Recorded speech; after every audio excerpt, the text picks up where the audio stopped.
Regarde. C'est le 2 janvier. Ou le 15 septembre. Ou un lundi matin quelconque. Tu te lèves, et tu le sens.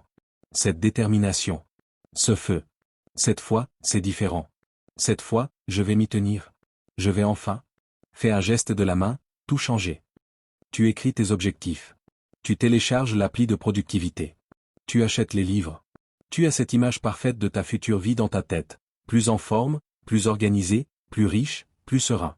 Maintenant, fais avance rapide. C'est 3 semaines plus tard. Peut-être même 3 jours. L'enthousiasme a disparu. La vie, normale, a repris le dessus. L'alarme est ignorée. Le plan alimentaire est un vague souvenir. Le projet est enterré sous les urgences du quotidien. Et ce sentiment, ce n'est même pas tellement de la déception. C'est pire. C'est de la résignation. Cette petite voix qui dit « Je le savais. Je ne suis tout simplement pas fait pour ça. Je manque de volonté. » Là, tu te dis peut-être, c'est littéralement moi. Il vient de décrire mes 15 dernières tentatives. Et si je te disais que ce n'est pas de ta faute? Écoute. Voilà le truc. On nous vend du développement personnel comme s'il s'agissait de motivation. Comme si tout tenait à une bonne vidéo YouTube, à une citation inspirante et à de la volonté pure. Mais c'est un mensonge. Un mensonge bien intentionné, mais un mensonge quand même. La volonté, c'est comme un muscle, c'est vrai. Mais imagine essayer de soulever une voiture avec tes biceps. C'est impossible. Tu vas échouer à chaque fois, et à chaque échec, tu vas te croire faible. Le problème n'est pas ton muscle. Le problème, c'est que tu utilises le mauvais outil. Changer de vie, ce n'est pas un sprint émotionnel. C'est un projet de construction. Et pour tout projet sérieux, il ne suffit pas de le vouloir. Il faut un plan. Il faut des spécifications. Il faut des garanties. Et dans le monde réel, comment formalise-t-on ça? On signe un contrat. Voici ce que la plupart des gens ne réalisent pas, votre cerveau est un avocat brillant, spécialisé dans la défense du statu quo. Quand tu te fais une promesse vague à toi-même, je vais être plus productif, c'est comme un accord verbal. Pas de preuves. Pas de termes clairs. Alors, quand tu as une mauvaise journée, ton cerveau avocat entre en scène. Objection, votre honneur. Il va plaider, plus productif et subjectif. Regardez, vous avez répondu à 3 emails. Techniquement, vous avez été productif. Le contrat verbal est respecté. Reprenons Netflix. Et tu acceptes. Parce que c'était un mauvais contrat. Les résolutions échouent parce qu'elles sont des vœux pieux. Des souhaits lancés dans l'univers. Un contrat avec soi-même est différent. C'est un document de responsabilité. Pense à la dernière fois où tu as signé un vrai contrat. Un bail. Un prêt. Un contrat de travail. Tu l'as relu. Tu as pesé chaque mot. Parce qu'il y avait des conséquences. Il y avait une autre partie qui comptait sur toi. Ton sérieux changeait radicalement. Là, tu te dis, ok, mais, je ne peux pas me poursuivre en justice. C'est absurde. Bien sûr que non. Et c'est là que ça devient intéressant. On ne parle pas de légalité. On parle de psychologie comportementale. Ton esprit, au quotidien, c'est une machine à prendre des décisions sous pression. Chaque minute, c'est, est-ce que je sors courir ou je reste sur le canapé? Est-ce que je travaille sur mon projet ou je scrolle? Est-ce que je cuisine sain ou je commande?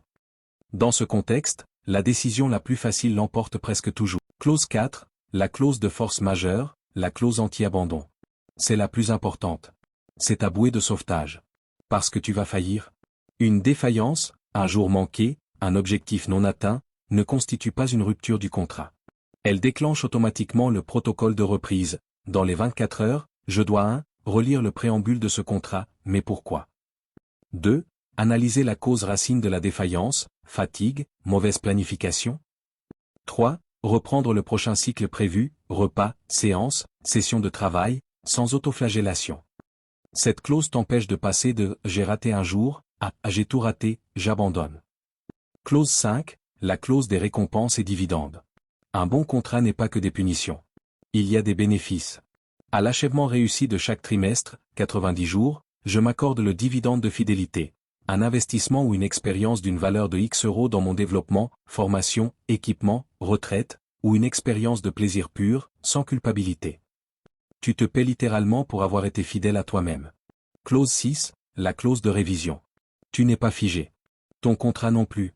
Ce contrat est valable pour une durée initiale de 90 jours. Une assemblée générale de révision est obligatoire à J7.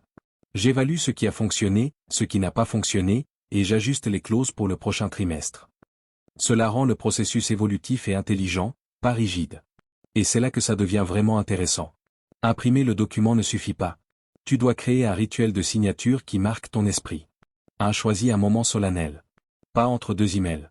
Un dimanche soir. Un premier du mois. 2. Lis-le à voix haute. Toutes les clauses. Écoute tes propres engagements raisonnés. 3. Signe-le. Avec ton meilleur stylo. Fais-le proprement. 4. Témoins-le. C'est crucial. Envoie une copie à une personne de confiance. Pas pour qu'elle te harcèle, mais pour que ton engagement existe en dehors de ton propre crâne. Dis-lui simplement, j'ai formalisé mes engagements pour le prochain trimestre. Je te partage ce document pour marquer le coup. Pas besoin de faire la police, juste de savoir que cela existe. Cette externalisation est puissante. 5. Affiche-le. Mets-le quelque part où tu le verras tous les jours. Sur ton bureau.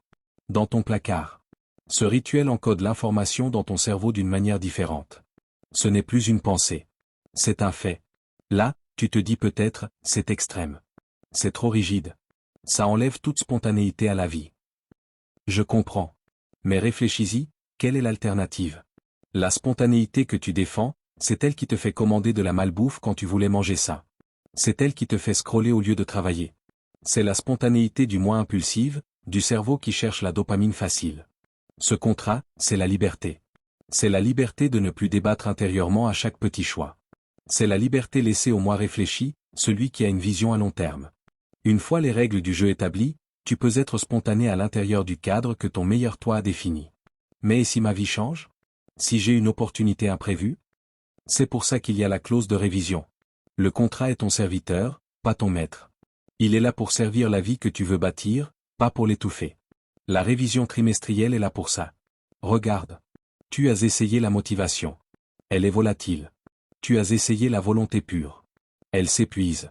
Tu as essayé la clause de force majeure, la clause anti-abandon. C'est la plus importante. C'est ta bouée de sauvetage. Parce que tu vas faillir. Une défaillance, un jour manqué, un objectif non atteint, ne constitue pas une rupture du contrat. Elle déclenche automatiquement le protocole de reprise. Dans les 24 heures, je dois 1. Relire le préambule de ce contrat, mais pourquoi? 2. Analyser la cause racine de la défaillance, fatigue, mauvaise planification. 3. Reprendre le prochain cycle prévu, repas, séance, session de travail, sans autoflagellation. Cette clause t'empêche de passer de « j'ai raté un jour » à « j'ai tout raté, j'abandonne ». Clause 5. La clause des récompenses et dividendes. Un bon contrat n'est pas que des punitions. Il y a des bénéfices. À l'achèvement réussi de chaque trimestre, 90 jours, je m'accorde le dividende de fidélité, un investissement ou une expérience d'une valeur de X euros dans mon développement, formation, équipement, retraite, ou une expérience de plaisir pur, sans culpabilité. Tu te paies littéralement pour avoir été fidèle à toi-même. Clause 6, la clause de révision. Tu n'es pas figé. Ton contrat non plus. Ce contrat est valable pour une durée initiale de 90 jours. Une assemblée générale de révision est obligatoire à J7. J'évalue ce qui a fonctionné, ce qui n'a pas fonctionné, et j'ajuste les clauses pour le prochain trimestre. Cela rend le processus évolutif et intelligent, pas rigide. Et c'est là que ça devient vraiment intéressant. Imprimer le document ne suffit pas. Tu dois créer un rituel de signature qui marque ton esprit. 1. Choisis un moment solennel. Pas entre deux emails.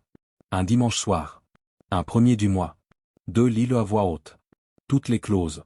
Écoute tes propres engagements raisonnés. 3. Signe-le. Avec ton meilleur stylo. Fais-le proprement. 4. Témoins-le. C'est crucial. Envoie une copie à une personne de confiance. Pas pour qu'elle te harcèle, mais pour que ton engagement existe en dehors de ton propre crâne. Dis-lui simplement, j'ai formalisé mes engagements pour le prochain trimestre. Je te partage ce document pour marquer le coup.